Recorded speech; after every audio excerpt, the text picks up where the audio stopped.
soal penggunaan pesawat pribadi, pesawat charteran untuk yang kita charter itu tujuan utamanya adalah untuk memastikan konsolidasi logistik dalam kepemiluan ini bisa dicapai dengan baik. Jadi tujuannya memang itu.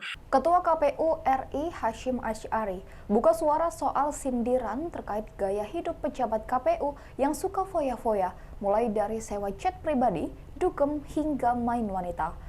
Adapun sindiran gaya hidup mewah para anggota KPU itu disampaikan anggota Komisi 2 DPR fraksi Partai Golkar Rizwan Tony dalam RDP di gedung DPR RI beberapa waktu lalu.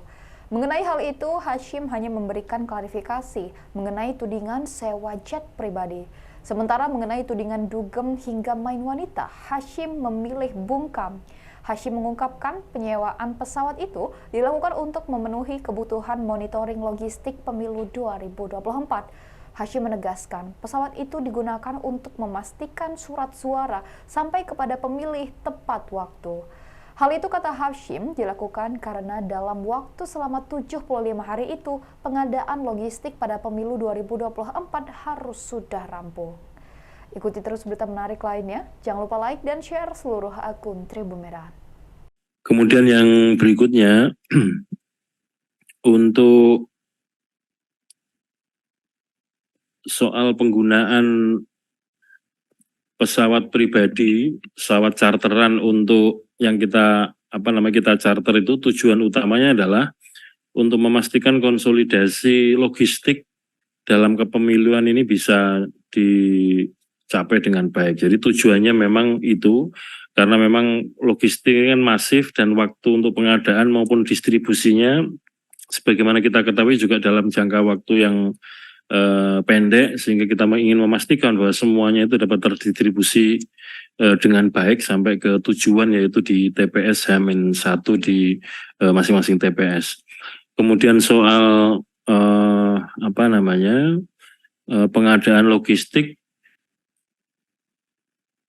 baik itu proses pengadaan, produksi, dan distribusi, nanti untuk secara detail kami mohon waktu untuk memberikan keterangan atau jawaban secara tertulis, karena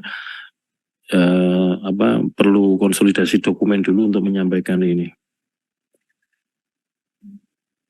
Saya kira demikian, pimpinan. Terima kasih. Ketua, silakan. Ketua, terhadap pemakaian pesawat maupun sewa rumah atau segala macamnya itu, lebih baik kita mengadakan RDP tentang keuangannya, Pak. Artinya sebagai pengawas kita melakukan RDP tentang realisasi daripada anggaran yang sudah kita berikan. Dan itu rutin, biasanya di setiap komisi melakukan itu. Jadi kita bisa lihat sampai seberapa jauh, apakah benar menurut ketua tadi itu urusannya logistik, tapi kan manifestnya tadi sudah ada 13 orang, logistiknya mana gitu, pesawat kecil kan nggak bisa bawa apa-apa, kecuali ada di Papua sana, memang untuk angkutan, dan model pesawatnya juga beda, bukan private jet. Nah ini juga harus kita ketahui ya. Nah, ini pengaduan secara tidak langsung, ini adalah pengaduan Komisi 2 ini Pak Hedi. Karena kami mengadu kepada Bapak. Jadi Bapak jangan pasif terus. Ini resmi ini rapat ini juga resmi. Jadi harus diselidiki Pak. Apalagi Bapak mau minta anggaran. Kalau perlu untuk itu tambahan anggaran, kita kasih tambah anggaran. Tapi hasilnya dengan persoalan yang sama, ada kartu kuning, ada kartu merah Pak. Jangan kartu kuning lagi. Itu pertandingan berikutnya gitu loh ya. Jadi bukannya kita mau ini, tapi ada rasa khawatir kami terhadap keputusan Bapak gitu, bahwasanya walaupun ini belum sidangkan, jangan-jangan seperti ini lagi gitu. Itu loh Pak ya. Nah di sini kebetulan ada Pak Sekjen, mungkin nanti ya realisasinya aja kita lihat sampai seberapa jauh mereka melakukan private jet ini. Terus anggarannya di mana Pak? Nomenklaturnya setahu saya kita bahas tahun lalu itu nggak ada itu. transportasi itu. Nah ini kan melanggar. Jadi Pak Sekjen juga nanti buka aja Pak. Kalau mau masuknya pos mana. Karena ini kan ada BPK, di kami juga ada badan akuntabel. Nggak main-main ini urusan anggaran. Nah ini menjadi perhatian Ketua, dibuat khusus lagi. Pertemuan dengan Sekjen khusus tentang realisasi anggaran tahun 20. Ini tentang attitude Pak. Ya. Apa yang kita informasikan, yang kita dapat, semua anggota KPU ini sekarang sedang hidup mewah. Banyak sekali kejadian-kejadian yang menurut saya, di sini juga ada Pak Sekjen ya, tentang pemakaian private jet. Apakah ini ada nomenklaturnya atau pernah kita bahas pada saat penyelenggaraan kita bahas tentang anggaran? Nah ini harus dijelaskan Pak. Belum lagi terhadap tender-tender logistik yang semuanya tertutup. Ketua, saya minta Ketua tentang tender dan segala macam ini dibuat khusus untuk mereka melaporkan.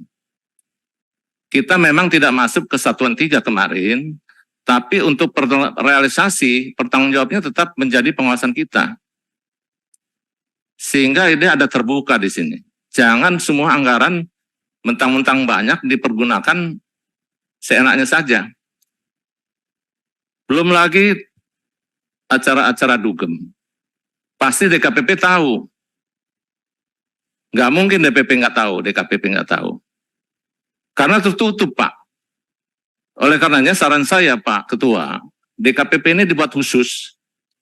Kita RDP membuka kelakuan daripada komisioner ini, maupun KPU, maupun Bawaslu.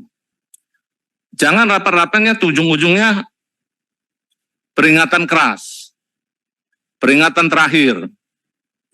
Tapi terakhir nggak terakhir-terakhir gitu. Muncul lagi gitu. Jangan lagi miliaran triliunan. Nah ini akhirnya bukan apa-apa. Kaget ini. Punya uang 56 triliun tuh kaget. Akibatnya ada yang udah kayak Don Juan nyewa private jet, belum lagi dugemnya. Bukan kita nggak dengar itu, pasti DKPP tahu, nggak mungkin nggak tahu. Belum wanitanya, ya. Pak Hedi ini cengar-cengir aja nih. Jadi saya minta khusus lagi Pak Ketua untuk DKPP kita buka-bukaan. Kalau nggak mau terbuka kita tutup. Ya, setuju ya Pak Hedi ya? Ya, jadi itu tadi kalau memang setuju Pak Menteri, kita pikirkan sama-sama bagaimana kita merevisi Undang-Undang 7 nomor 7 2017. Ini kan sudah 7 tahun juga ya, sudah waktunya lah. Download Tribun X sekarang, menghadirkan lokal menjadi Indonesia.